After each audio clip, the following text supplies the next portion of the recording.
What's up guys, today we are going to learn the kinds of English sentences and their functions. This will be the first part of on this topic. So there are 5 kinds of sentences. These are assertive and these are interrogative. One is assertive, second one is interrogative, third one is imperative, and the fourth one is optative, and the fifth one is exclamatory, right? So by using assertive sentence we can express statement, and by using interrogative sentence we can express question, and by use imperative sentence we can express command or a request, and we can express desire or prayer by using optative sentence, and we can express our emotion by exclamatory sentence. So here is a example. Assertive: Uma is a good girl, right? This is example. And function is statement. Interrogative: is she going to school? Is she going to school? Example. And question is functions. Imperative: open the window. And function is the function of the sentence is command. Optative: may you be happy. And the function of this sentence is desire, because this sentence expresses the desire that you have. And in case of exclamatory: hooray, we have got a rainy day. This sentence is expression emotions. However, here is a note you can read. I hope you are enough to understand these things. So we can, these 5 sentences, the above 5 types of sentences are given, again divided into 2 parts, right? One is affirmative and the second one is negative. So affirmative, this is assertive sentence: he is an Indian citizen.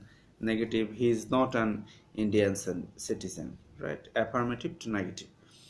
And interrogative: does he take tea? And negative: does he not take tea? Here the position of not after the subject. And imperative: sit down on the chair. Sit down on the chair. So don't sit down on the chair. Here this sentence is starting with a verb, and if you want to make it negative then we have to use don't. Optative: may he prosper in life, right? So may he not prosper in life. The negative not will come after the subject in case of optative sentence. And exclamatory: hooray, we have succeeded at last. So negative, in negative we can say: alas, we haven't succeeded at last.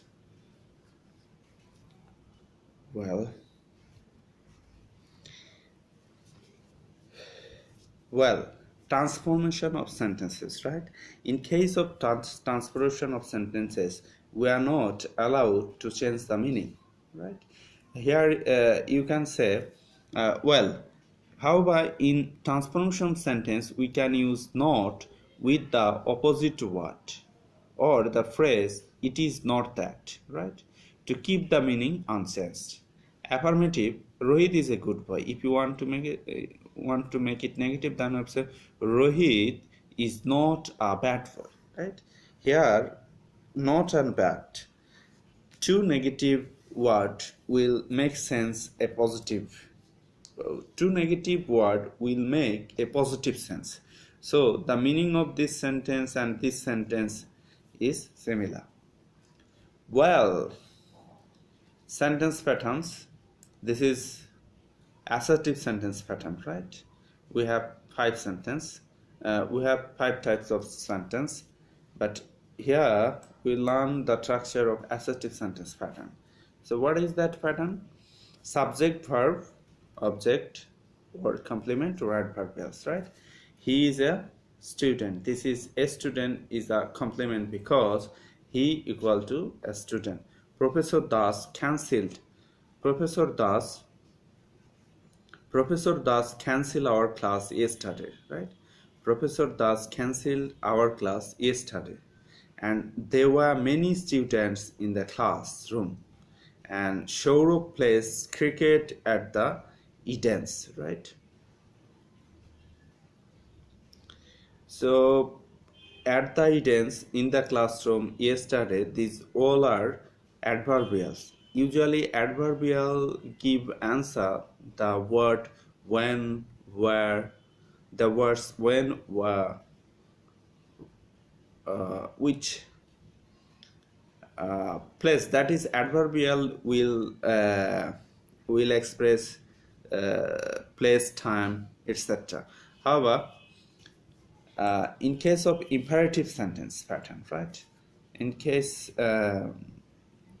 in imperative sentences, the subject you is omitted, so hence the verb that is the verbs will come in the first, then the remaining part is the same as the assertive sentence, that is verb plus object or complement or adverbials, right?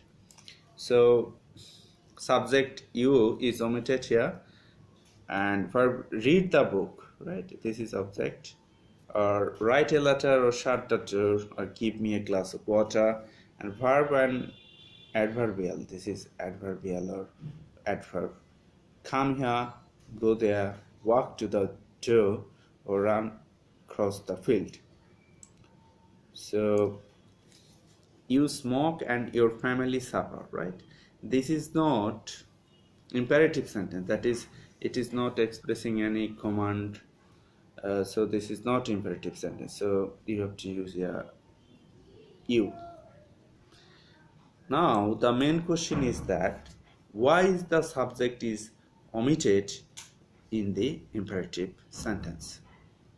Well, as the subject is always you and nothing else, it is omitted in the imperative sentence. However, the adverb please or kindly comes first in the imperative sentence in order to denote a polite request.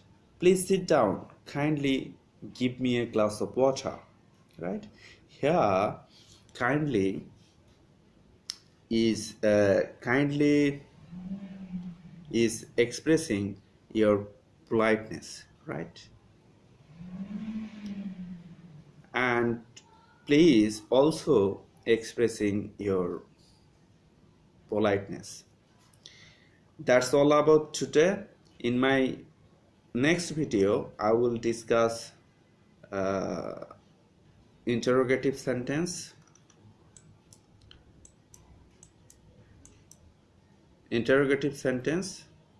and optative and exclamatory sentence. Thanks for viewing this video.